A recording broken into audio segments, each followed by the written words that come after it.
Seorang pria yang diduga sebagai pemulung membuat haru netizen atas sikap tawakalnya kepada Tuhan.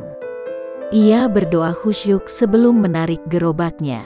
Ia seolah faham atas adanya restu Tuhan di setiap usaha yang ia lakukan.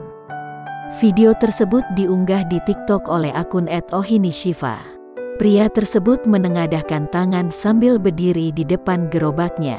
Ia tampak khusyuk berdoa agar mendapat rezeki yang cukup untuk dirinya dan keluarganya. Bukan gerobak kosong, pria ini juga menarik gerobak yang di dalamnya terdapat seorang anak-anak.